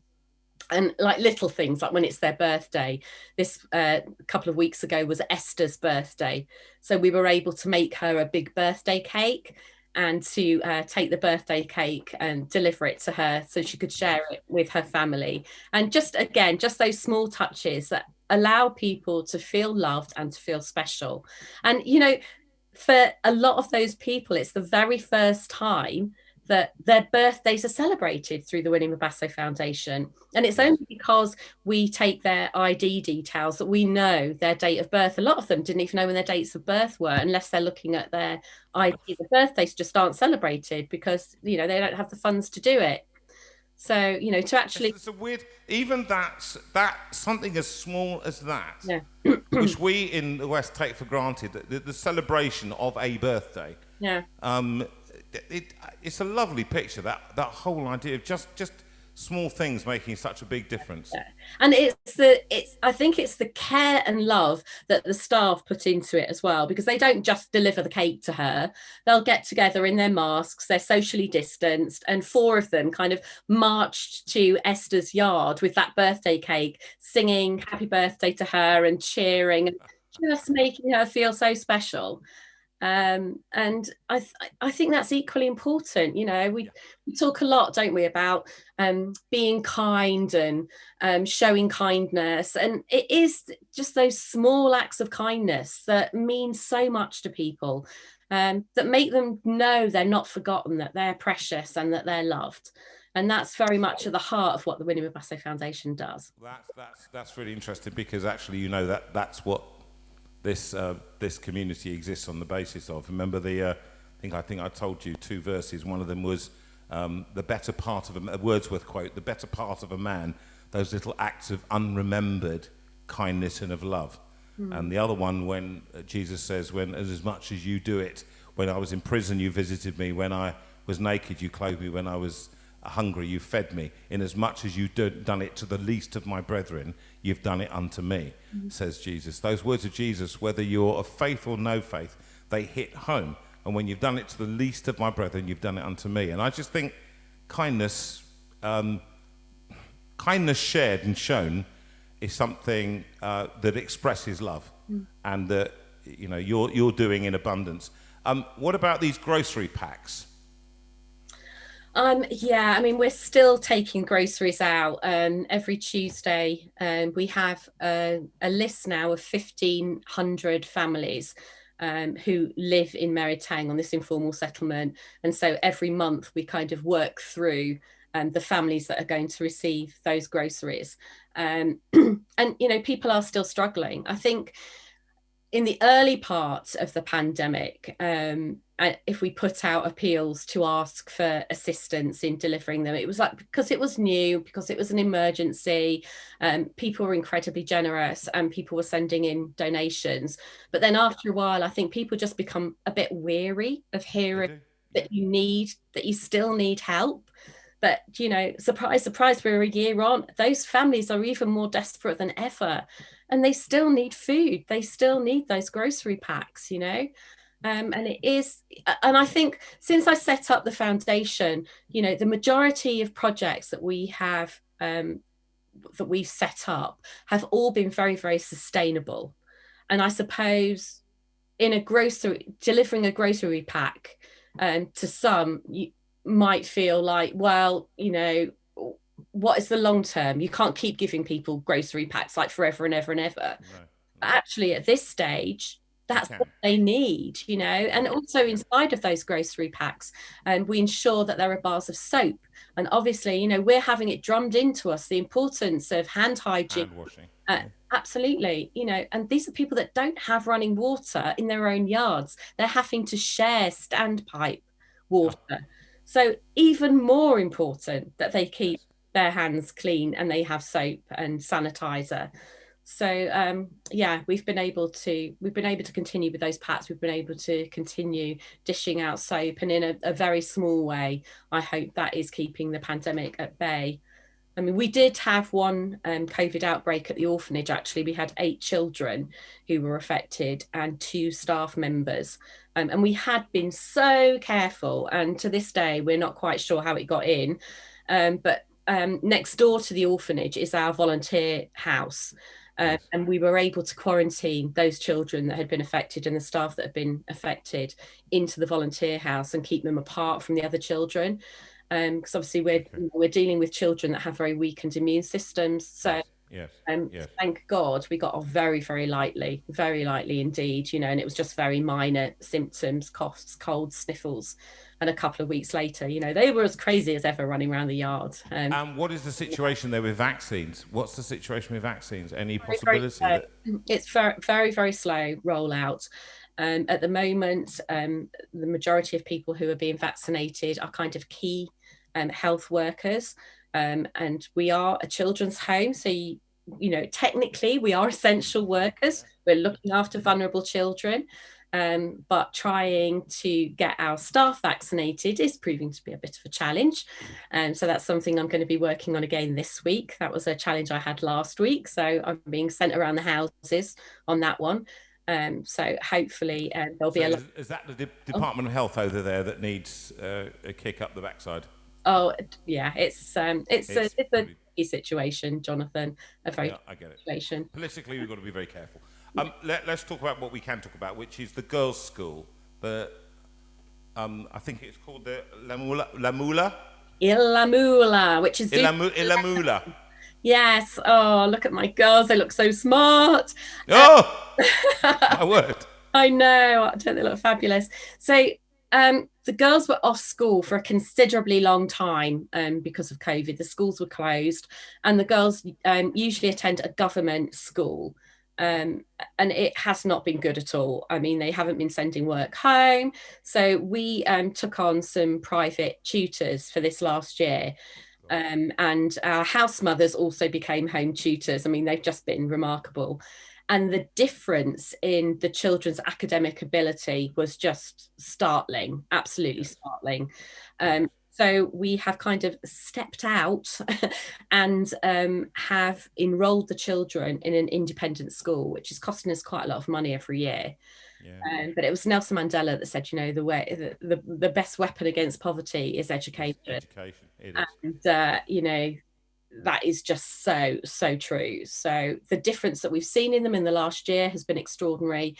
And tomorrow is day one at their new school. So we have enrolled them in a school called the Redwood Academy in a neighbouring town called Alberton. So they've got their very smart uniforms. and they'll be setting off at 6 o'clock tomorrow morning to their new school. So, and how many of them will go? I think there's 15 of them in total. So not all of the girls, because the ones who are, I've got one girl that's at university now. That happened this year, which is really exciting. Fantastic. Our first university student. So Wow. the girls are all really looking up to her now. That's immense, actually, isn't it? In fact, Jonathan, I sent through some photos of Forgiveness. Her name is Forgiveness. I mean, what a beautiful name. Beautiful. And, she graduated from high school last year. And obviously, when you graduate from high school, your prom is kind of a rite of passage. It's like a really special day in a high school student's life. No, that's our water fight we had this week. Some of our prom with the girls all dressed up smart. But Forgiveness missed out on her prom. There we are. So there we go. So last Saturday, we held a surprise prom, or matric ball, as we call them in South Africa. With all the girls at the orphanage. And a couple of years ago, I'd taken out a suitcase full of used prom dresses that girls had worn in this country that they weren't going to use anymore. So I took them out purposely so that girls that wouldn't be able to afford them to go to a prom ball in South Africa could have one. And because we've now got a sewing school, the ladies from the sewing school were able to adapt all of those dresses so they fit our girls, and they all dressed up and held a special matric dance for her at the orphanage. So that was a really, really special day. And it meant a lot to Forgiveness too. That's going to be quite a cost, isn't it? Sorry. Schools. The school, it's full. Well, we've got it at a hugely discounted rate. Thank you very much, Redwood Academy. But we are paying £14,000 a year for all the girls to attend. But you can imagine if you had 14 children that were attending a private school here in the UK, I think it would be considerably, I mean more than that for just one child, wouldn't it? Oh, look, there's Forgiveness in her gown. How beautiful does she look? Look at that, stunning, isn't it? I mean, and do you know what? My team in South Africa, because they wanted it to be special, they phoned round lots of event companies in Johannesburg and explained what we wanted to do. And virtually all of that stuff was donated. Oh, fantastic. So, we didn't have to pay. And we have one sponsor, this wonderful man called Jag, who sent us a donation, which meant that the children could have a sit-down 3-course dinner. And the staff were the waiters and waitresses and served the children. So do you know what strikes me? What strikes me, Lisa, is that what's wonderful about this is look at that's lovely, isn't it? That's nice. Is you've used imagination and creativity to stimulate these children, so that actually what you haven't done is just done the bare basics. You've done things that actually are beyond basic and into the creative and into the giving them an opportunity to see things that they wouldn't normally see. Yeah, but and experience stuff that they wouldn't normally experience. Absolutely. But, I do see them as my girls, Jonathan, as my own children. And I just think how lucky my own daughter is here, to have the life she's got. Yes. And our girls in South Africa have been through the worst any child could possibly go through. I mean, without going into too much detail, we are a home for abused, abandoned, orphaned and neglected children. So you can only imagine the kind of things our girls have been through. And they deserve everything that life has to offer, and if that means them putting their fantastic dresses on and having fun at a prom dance, or if it means funding them to go to university or to get a private education, let's do it. We have to. We owe it to them to pull out all the stops and to make as many chances available to them as is humanly possible. I think what's lovely about this, about Lisa, is yes, we do have a moral obligation. Those of us who have a moral obligation to help those of us, those that don't. And, whenever that question is asked, it's asked in the Bible, am I my brother's keeper? And the answer comes back, yes, you are. Yes, you are your brother's keeper. Yes, we are responsible for these girls because we found out about them through you. We've been blessed to have you to tell us about them. As a result of knowing, now we can't unknow. That's the kind of the thing for us. We can't now unknow that knowledge. We can't unknow it. So we now have a responsibility. Now we know it. What do we do? Now that's my last question to you. I always ask it, and I'm never frightened. Oh, what's that picture of? Oh, this is our new. Last year, one of our sponsors is a company called Tropic Skincare, who you may have come across. Yes. They're an amazing skincare company headed up by a phenomenal lady called Susie Marr. They did a massive fundraiser for us and raised money for us to buy a forever home. So, Yes. I mean, this is it in its raw state. I mean, it needs so much work doing to it. The plans have been submitted to Johannesburg Town Planning at the moment. So we need to do so much work on it, but it will be a forever home for our girls. Yes. So when the children leave our care, and you hear about it here in the UK as well, you know, when children leave the care system, what is there for them? What's next? Yes. And because we see them as our girls, we see them as our Mabaso family, you know, when they reach an age where they need to leave the orphanage, we don't want to just wave goodbye to them and send them on their way. For those that need somewhere to be, they will always have a home. And this is our Tropic house that we've been able to buy, thanks to the generosity of Tropic. So it's actually 2 houses with a very derelict swimming pool between the 2. So we've got so much work to do to get it ready, but we're taking it a step at a time. But we're feeling incredibly, incredibly lucky that we will always have a place to call home for the girls that are in our care. So that's very special. The next step for them, you know, so we've got one girl at university now, and we've got another girl who's 18 years of age. She'll be leaving high school this year. So, you know, the older girls are getting a bit older. We've still got lots of younger ones as well. But so you have to make provision for those next steps as well, don't you? You do. The next thing. So comes the point. What can we do? How can we actually help tonight? How can continue? How can we continue to help you and the Mabasa Foundation? I mean, you have all been so incredibly generous. And, you know, again, thank you for all you've done so far. We do still need help with those grocery packs. That is ongoing at this stage. We do need to be putting those packs together and getting them out into the community so people are able to feed their families. How much are they? They're £20 per pack, and that feeds a family of 4 for a month.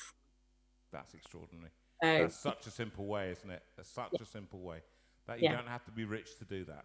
No, absolutely. You know, and it might be that 2 people want to club together and pay a tenner each and share it, or £5, or, you know, every penny makes a difference to us. So we do need help with those grocery packs, and we're also going to need help to start all the building work on our new house. So, so if people felt that they wanted, and please don't feel pressured to give, because I know it's been a really hard year for many people, and I know lots of people have their own causes that they want to support, and that's absolutely fine.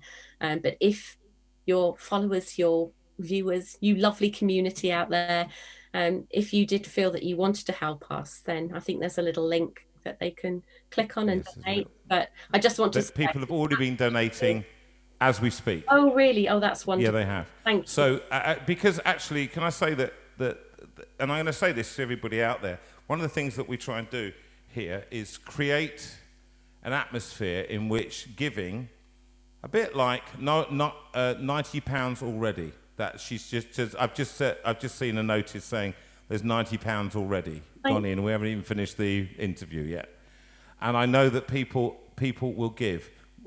They raised a huge amount last time for you, because from 10 minutes ago, £90 already from 10 minutes ago. So that's great. So what that means is that people here are a bit like when you go to church. You know, they used to put the bucket round. Remember that? Do you remember?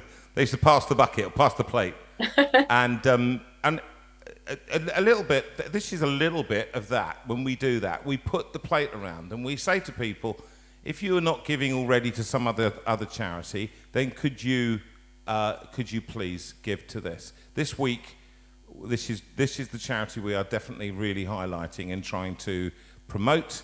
And this week, we'd love you to give what you can afford to the work of Lisa, for the vision of Mabasa Winnie, that has been carried on and run with by the lovely Lisa. Lisa won't tell you this, but because she is a genuinely humble woman. and she cries every time I say it. But she is doing the work of Jesus, even though she doesn't know it. And she's actually feeding the hungry. She's clothing the naked, and she hasn't visited anybody in prison, although I'm sure that when I get there, you'll do that as well. But she's doing the work that many of us, we're not doing, but she's doing it on our behalf. And so, because we may have a bit of money, let's give her a bit of that money. It doesn't have to be much, but just donate it to this cause. It would be fantastic. And Lisa, you are a friend to the program. You're a friend to the community, more to the point, and the people. And when we all meet together, I'm going to hope that we can get you along to have a little stand at the weekend that we have, because we want you'd love to go and have a chat and do an illustrated talk about the girls. It'd be fantastic to have you. That would be the idea. I would love that. Well, the other thing I wanted to thank you for as well is you might remember that our social worker, one of our social workers, Daphne, gave birth to a baby called Lomwaba during during the lockdown in South Africa. Yes. He was really, really poorly. He was on life support and had terrible chest infections. And I know a lot of your community prayed for him around the clock. And this is Lomwaba now. He's well, he's at home with Daphne. He is just the most adorable little boy. And you know, again, thank you so much to your community who don't know me, who don't know Daphne, who don't know Lomwaba. You may never, ever meet him, but you made a difference to, I mean, Daphne couldn't believe it, that there was a community so far away that was holding her family in their prayers. So thank you. Well, do you know what, Lisa? We do know you, and you're part of our family as well here. That's the wonderful thing about all join hands, you know. Across the country, across the lands, we join hands with your community in South Africa, and we say a big, big love to you, big thanks to you for the work that you're doing on our behalf for those who haven't got anything, and you're changing the story, changing the narrative, and for that we thank you from the bottom of our hearts, and just big love. And remember to just change those Crocs, okay? Love you so much, Jonathan, and big kisses. And you too, my darling. Well. Thank you, God bless everyone. You. Thank you. Bye-bye. What's that? All right, okay. So, I'm just going to, while she's there, that was a lovely interview, wasn't it? She's always just brilliant. She is indeed. She's an amazing woman, and I know that people have just so enjoyed listening to all that she's done. Angels cry in heaven tonight for the children of the world. The kingdom's gates are open wide for every boy and girl. They're searching for a Savior, but who will show the way? So the children of tomorrow, how they need a star to follow. So the children of tomorrow can find the love they need today.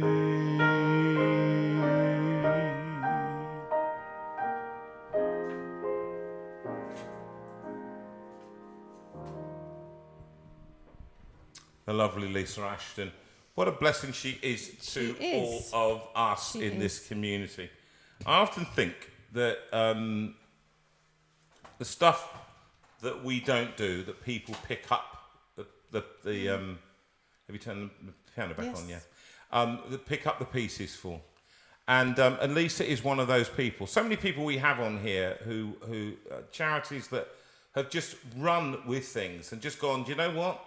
That's the vision that they have, and that's the dream they have. Some of faith, some of no faith, some of little faith. And with the little bit that they have, the little seed of faith that they have, they plant out. Okay, and when they plant out those seeds, we come along as the JV community and water them. All right, we water them with our money, and £275 has already been given. Thank you. You are a beautiful bunch of people. Do you know that? You are a beautiful bunch of people. Oh, 325 now. 325. It's just going up. I love you guys. It's going to make such a difference to people's lives. Such a difference. Now that's, if you divide that into £20 packets, that's already that's 160. Right? Unbelievable. 16. 16 people fed. And I know that you're going to give a whole lot more. I know people watching after the show will give. And we always ask you to give, and you always give. Yeah. And anyway. Can we say, as usual, those of you who can't give because your situation is also desperate, please don't worry about it. Just pray, care. And for this one, this is for Janet Boffey. Now, Janet, it's your birthday today, I think. And you've also had a lot of loss around this time of year, so this is a special one just for you. It's what you asked for, so happy birthday to Janet.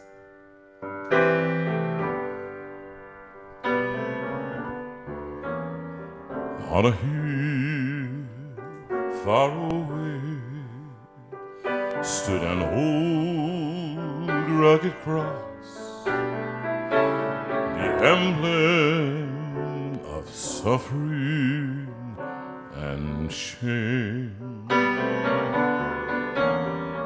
And I love that old cross where the tears stand best for a world of lost sinners was slain. So I'll cherish the old rugged cross till my trophies at last I lay down. I will cling to the old rugged cross and exchange it someday for a crown. To the old rugged cross I will ever be true. Its shame and reproach I'll gladly bear. Then he'll call me someday to my home far away, where his glory forever I'll share. So I'll cherish the old rugged cross till my trophies at last I lay down. I will cling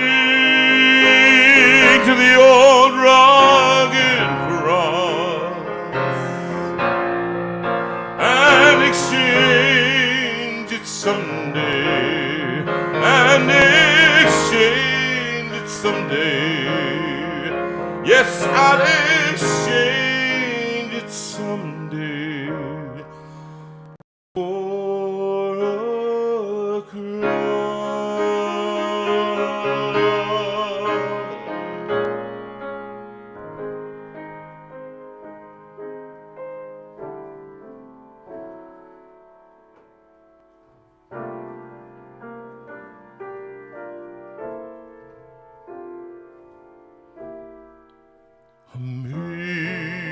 Amazing grace, how sweet the sound. Make the dedication. That saved a wretch like me.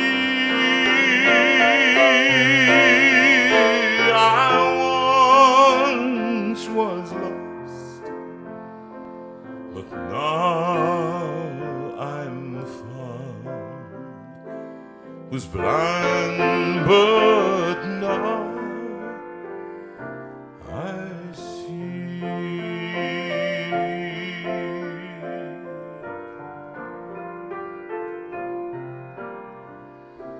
'Twas grace that taught my heart to fear, and grace my fears relieved.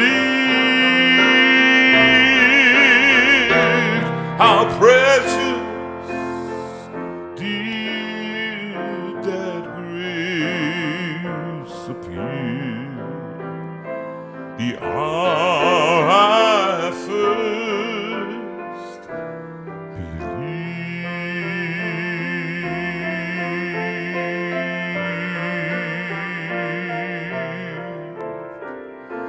Through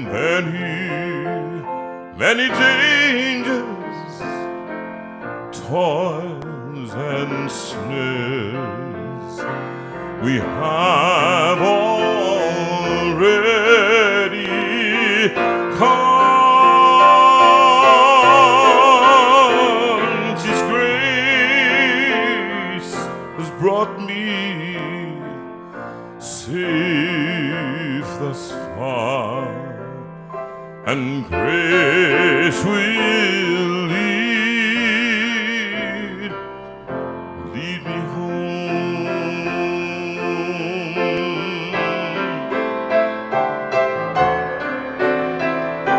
When we've in the 10,000 years, bright shining eyes, the sun,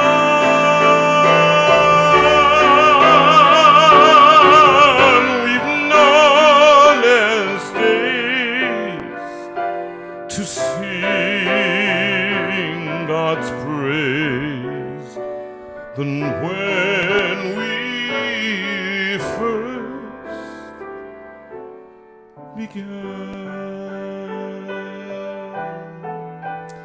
And that one is for a very, very special man who would have been 96 today, but sadly he died on Thursday. And this was Philip Hall, who was like a second dad to me, really, because his daughter Sally became my best friend when I was 5, and we have stayed best friends ever since. And so I've known him a very, very long time, nearly my whole life. And I was sharing some very funny stories with his wife earlier on, but she did say to me that he had a beautiful singing voice, and he used to sing that in the church choir. So we love you guys. We're thinking of you as you grieve the loss of dear Mr. Hall. I can't call him Philip. Mr. Hall I still call him, but it would have been his birthday today, but we're thinking of you all as a family. And actually, can I say my memory of him and lovely Jane, his wife, is having me to stay Yes. the night before we They got were very married. brave. And they had myself and my cousin Simeon, my best man, and they helped me not run away. Yes, they kept you in one They place. kept me in one Delivered place you to the because I church. was about to run to the Bahamas, and instead I married Sue. And they removed the price label from your suit, apparently. Oh yes.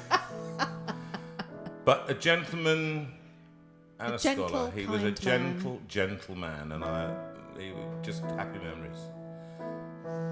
This is for Helen. Helen, it was your birthday last Monday, and you're sort of circling at the moment, waiting for lockdown to finish before you can claim that you're actually 50 and you can celebrate it. But this one is for you. the splendor of the King, clothed in majesty. Let all the earth rejoice, let all the earth rejoice. He wraps himself in light, darkness tries to hide, and trembles at his voice, and trembles at his voice.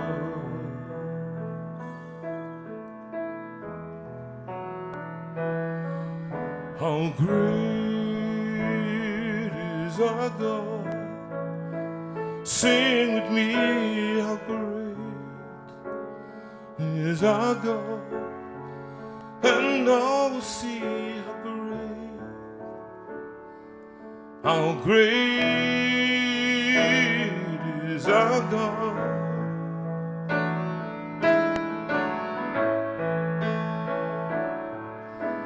Age to age he stands, time is in his hands, beginning and the end, beginning and the end. The Godhead three in one, Father, Spirit, Son, the Lion and the Lamb, the Lion and the Lamb. How great is our God. Sing with me, how great is our God, and all will see how great is our God.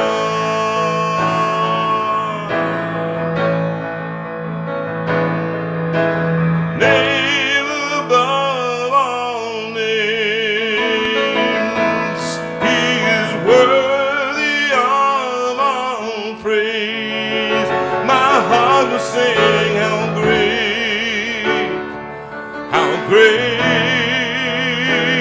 is our God.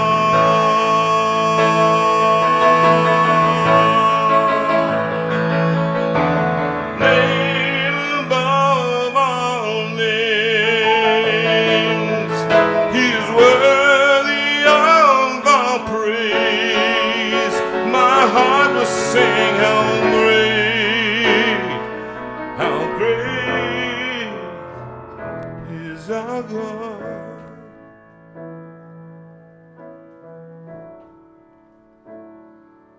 How great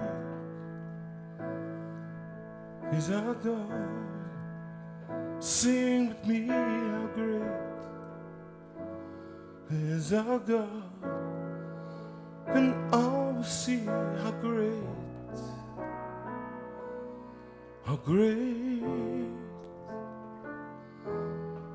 is our God.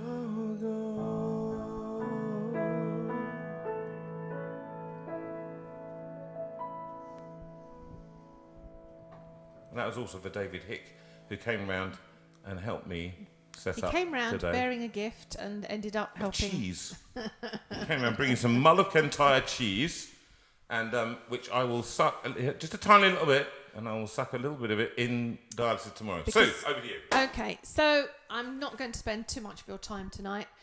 Just to say thank you so much to those of you who've been able to donate.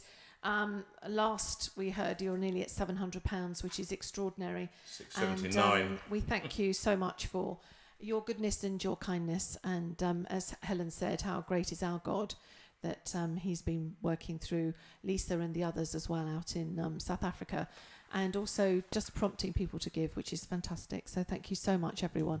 And for those of you who might want to donate to us and what we do here, we will give 25%, obviously, to Lisa's Winnie Mabasso Foundation this week.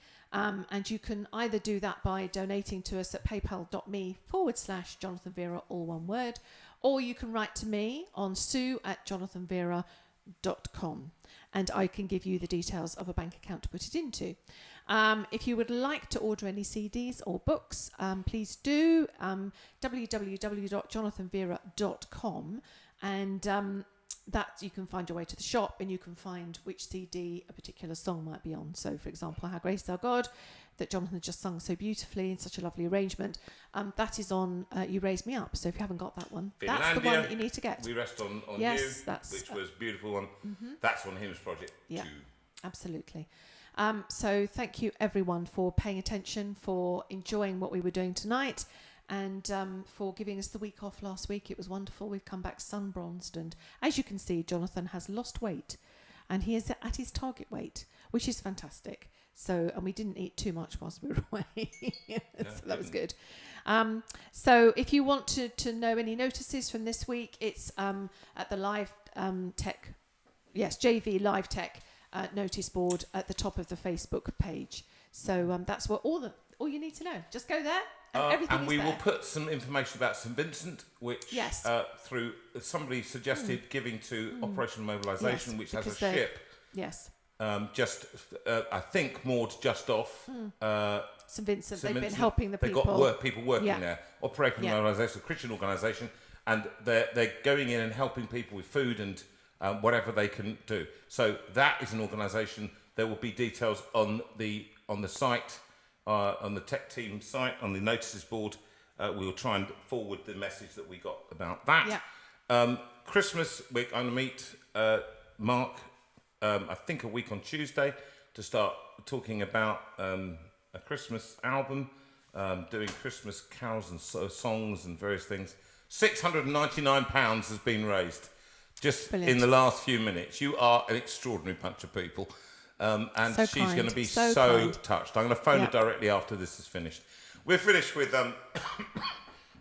we'll keep you informed about Christmas. We'll talk about Christmas next week. Those of you who asked for songs, I know that Stuart asked for His Eyes on the Sparrow. We'll do that next week. And I will also do a Grand Old Duke of York medley. Oh, the Grand Old Duke of York. That one. He had 10,000 men. That one. I'm going to do a little kind of thing of that. And What a Friend We Have in Jesus with Val Ling. We'll do that. I know Love That They Want to Let Me Go. I don't know who that was for, but we just do it. Somebody suggested that. Somebody suggested it. So we'll do Go Peaceful, and then we're going to leave you. Can you sing the whole thing? No.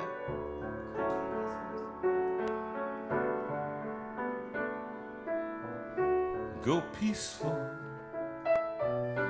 in gentleness through the violence of these days. Give freely, show tenderness in all your ways.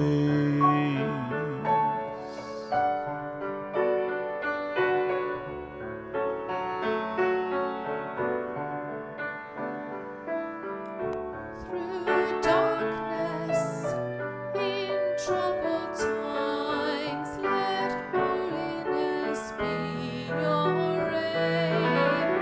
Seek wisdom, let faithfulness burn like a flame.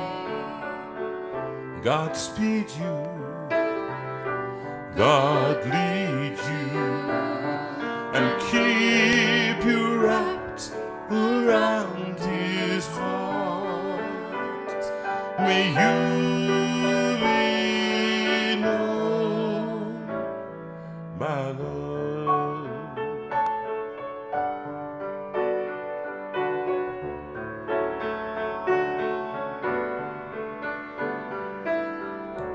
Be righteous, speak truthfully in a world of greed and lies.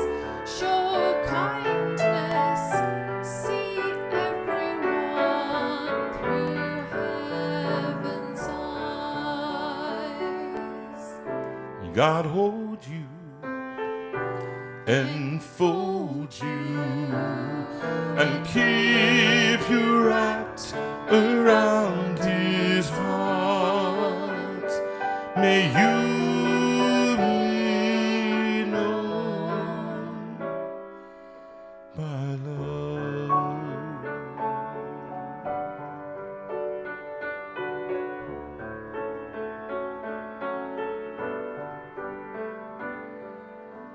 The Lord bless you and keep you.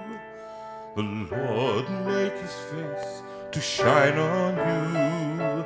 The Lord bless you and keep you and give you His peace. The Lord bless you and keep you. The Lord make his face to shine on you. The Lord bless you and keep you and give you his peace and give you his peace.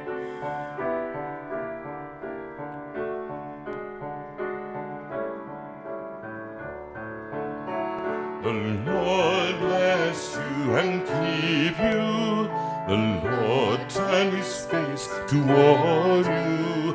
The Lord bless you and keep you and be gracious to you. The Lord bless you and keep you. The Lord turn his face toward you. The Lord bless you and keep you and be gracious to you and be gracious to you.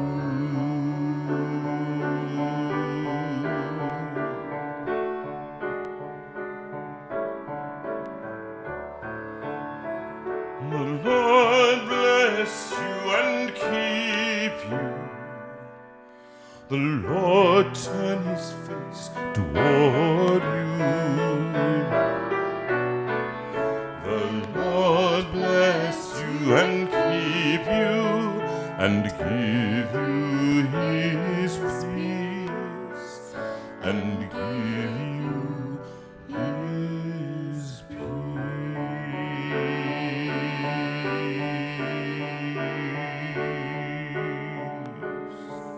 £729 you've reached. You're an extraordinary people. Thank you very much. Extraordinary. We love you. See you very next much. week. Have a good week, and we'll see you